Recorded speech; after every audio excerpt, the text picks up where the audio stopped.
Hi, I'm Herrera, And I'm Carelle Herrera. and welcome to Stories of Strength, where we find stories from everyday people who have overcome and done extraordinary things. Like our guest today, napakaganda at napakabuti niyang tao. Nakikita mo sa mukha pa lang niya yung dala niyang pagmamahal at pag-asa sa mga estudyante niya. She is a public school teacher at Kuliat Elementary School since 2009. Finished her Masters of Education from the University of Melbourne as an Australia Leadership Awardee. She has received many awards from the National Youth Commission and the Department of Education, but in 2016, she became a Towns Awardee, the Outstanding Women in Nation Service, and in 2021 was named Metrobank Foundation's Outstanding Filipinos for her work in education. She has shared her story on TEDx and even at UNESCO as she advocates for better quality education for Filipinos, encouraging and opening doors for others to take part in building the nation through education. Let's hear the stories of strength of Sab Ongkiko. Hi, Hi, Sab. Sab! Hi. Amazing. Hello! Thank you so much na napaunlakan mo kami sa imbitasyon na to. And we are truly honored to have you here with us today. I'm sure so many people will be inspired, will hear a beautiful story coming from you. I know that because we know of a lot of your achievements. I am excited because your name always comes up from different people. Na parang you should meet Sab, and parang now finally we've I met, know. and I am really excited to hear a lot from you. So thank you for being here. So, thank you for inviting me. And sana hindi ko mabigo yung mga taong nagbigay ng pangalan ko sa inyo. So, ayun, I'm sure I will learn a lot from you as well. So, thank you for having me. Feeling ko, design ni God yan. Kasi hindi namin talaga alam. Parang paulit-ulit. Sab Ongkiko, Sab Ongkiko, Sab Ongkiko. And then we see you on Facebook posts. We see of what you've achieved. We see the good work that you're doing. So because a lot of the people listening to us right now probably don't know the back end or the backstory, can you just give lang a brief, well, not necessarily brief, hindi tayo strict sa time, but can you just tell us your story? Who is Sab Ongkiko? Well, for my students, I'm Ma'am Sab. I'm Ma'am Ongkiko, and that's an honor to be called ma'am, diba? So I take pride in being a teacher. I've been a teacher for 12 years now. I'm teaching at Kuliat Elementary School, and I teach the grade 6 pupils. I teach actually my specialization is science and English. Yun. Pero dahil kulang kami ng English teachers ngayon, English na lang yung tinuturo ko. But yung start ng story, hindi talaga teaching ang aking first choice. Baka makarelate din yung iba no, na nag-career change. So I actually wanted to become a doctor. And ever since, like nursery pa lang when I'm asked, ano yung gusto mong maging or pag magdadamit ka, ba, anong gusto mo paglaki mo, I dress up as a doctor. And then, so I dadala ko yon hanggang college, ganyan. But yun nga, dumating nga sa point when I had to discern where I really want to go. And the outcome of that discernment is actually becoming a teacher. So yun. So ngayon, fast forward 12 years na, nandito pa rin naman ako at nagtuturo na ako ng mga future doctors. Yun na lang yung sinasabi ko pag nangihinayang yung nanay ko. Na Can we hindi go ako back to natuloy. that?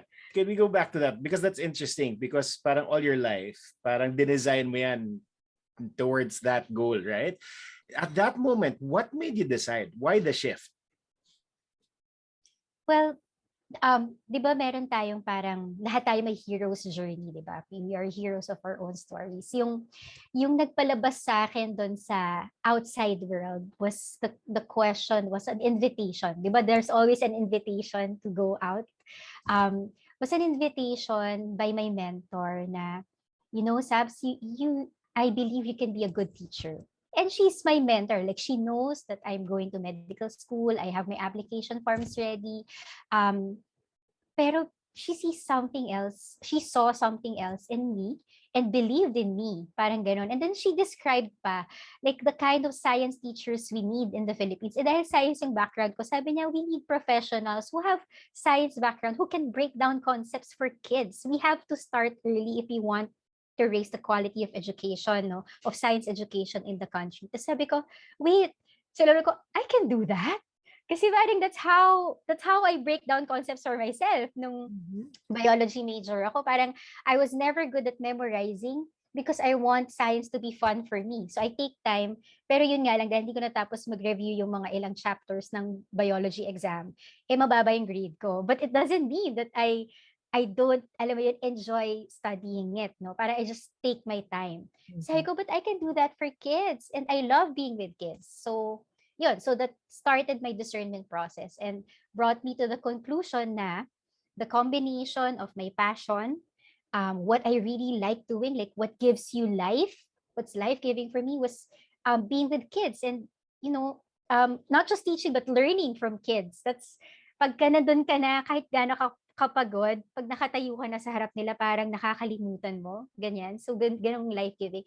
And then, parang the combination of that passion with the skill that I can bring into the profession, na parang, uy, wait, kaya kong maging magaling na teacher. Parang I can see that in me. Like, I can break down concepts, etc.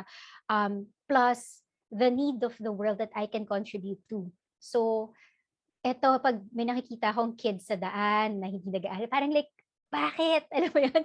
It's your right. Why are you here? Ganyan. So, hindi ko siya matanggihan. So, yun nga, parang the convergence of my passion, skill, and need, my spiritual director said, that's my vocation. And they converged not on medicine, but on education. So, Why- yun yung background. Why public school? Why? Because, di ba, you could teach in A private school. private school. You could have become a professor, perhaps. But why kids? Why public? Well, the short answer to that is you have to go where you're most needed. 'Di ba? Parang if you have something that you can bring into, like something that you can contribute, bakit hindi mo pa to ibubuhos kung saan ka pinakakailangan? Natutunan ko yun kasi I was a Jesuit volunteer after college, and that's one of the quotes that we have to go where you're most needed, 'di ba? To contribute your skill to a community that can benefit from what you can give. Kasi that's how we help each other, 'di ba? So ganun. So iniisip ko parang saan nga ba pinakakailangan ng teachers, no, ng science teachers, ganyan. Kung gagawin kong magaling ang sarili ko, kung pagagalingin ko sarili ko dito, saan ko gusto mag-contribute. Plus, I have so many questions about the public school system. Parang I've been giving education situationers. I know it's very challenging, but do we really understand where the challenges are coming from? So if I'm just on the sidelines and I want to teach, parang would I be more of help if I'm actually there?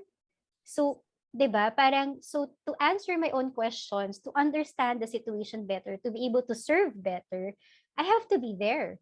And breathe the same air, 'di ba? Experience the same things that my students and co-teachers are experiencing. So in the public school, so kaya ako doon nagpunta kasi feeling ko baka if I understand this better, baka I can also help people who are, alam mo yun, parang who want to help but don't know how, 'di ba? Explain that and then parang get them on board and help the public school system. And kasi nga ang lagi ko sinasabi, most of our students are in the public school system. I think yun yung pinaka-glaring If you have 25 million learners now, 25 million learners, that's 25 million young Filipinos who will someday vote, who will someday make decisions for our country. Diba? Parang if we make changes and make it better, that has the most impact. So if I love this country, this is where I can put all my love, all my effort, 'di ba? In trying to make the Philippines better. Yun, nandun yung hope ko. Kaya nga totoo pag sinasabi na yung mga teachers, we give our hope or we put our hopes on our Filipino youth. Totoo yun. Bubuhos ko yung pagtuturo ko, yung alam ko, para pag lumaki ka, it's your turn to make the Philippines better. Parang ganun. Sorry. Ah, Wow. alam mo, alam ko rin naman yan eh. Pero hindi ko ginawa. But I think that's the difference. I think. Yung Iiyak, parang, nakakaiyak. Sorry, tinamaan ako doon. and I want to go to that. Na parang a lot of people know these things, but to actually do it, even if, kasi hindi ba, you knew that it was going to be a challenge. That's the word that you used, right? And yet you still did it. Bakit? What was that? Parang What was the bakit? drive? What Kasi was the drive? honestly, with what you just said, man, that was strong resolve. Yeah. That was dedication there. So we're Saan galing yun? interested to Saan find galing out. yun? Actually, hindi ko rin alam. Alam ko lang matigas yung ulo ko. So, for those nasabihan na matigas yung ulo nyo, parang use that as a strength. Kasi I don't care what other people think. Parang, actually, when the first year of my public school teaching, somebody messaged me on Facebook, like a random stranger, and then berating me, na parang anong ginagawa mo dyan, sinasayang mo yung oras mo dyan, sayang yung education background mo. Sabi ko, bakit sayang? Klarong-klaro sa akin, bakit ko gustong nandito? And then parang a lot of people would say na, hindi ka tatagal dyan. Parang, given nga daw kasi where I came from, blah, blah, blah, parang di mo kakayanin tumagal. Hindi ba parang kaya nga, kasi ang dami kong gustong matutunan dito. So parang ba't ka ako Anyway, so 12 years down the line, parang, I think, bakit nga ba? Bakit nga ba ang tigas ng ulo ko at ginawa ko yun? Ewan ko, kasi when I decided na parang, when I realized na parang, education pala, there was this certain kind of peace that came with it. So yes, I'm scared. So parang like you have to look inside yourself and see na parang ang daming layers. Parang yes, I'm scared. Yes, I don't know what to do. Kasi biology ako and wala akong edu units, parang what do I do next, diba? So ang daming confusion, but at the pinaka deepest part of like my emotions, I realized I was at peace. I know this was the right thing to do. And I told God na parang, Lord, saluhin mo ako kasi wala tong balikan. Parang I will really change like directions. So actually, that was the time also na deadline ng med school application form. And sabi ko kay God, hindi pwedeng kalahating paa in, kalahating paa out. Na ipapasa ko pa yon just in case, parang bago isip ko, sabi ko, kung yes, dapat tumalong ka ng buong buo. Kung hindi, madidisgrasya ka lalo. Diba? And I guess to give you courage, you have to look at like the small signs. Una, I realized that the small decisions I've been making before that point already point to this one. So that gave me courage. Kasi hindi ka naman bibiglain ni God na all of a sudden sobrang bagong-bago to sa'yo. Hindi, actually, you've been making that small choices to get to this point that you're ready to say yes. Diba? And then moving forward, you also look at like, okay, what are the opportunities being given to me that point that I'm in the right direction? And that also gives you courage to go on and say yes every day. Because when you say it's a vocation, you don't just say, oh yes, nagtuturo na ako tomorrow, feel ko ulit. Hindi diba? You lose that sometimes. You lose the spark. But then you choose it again.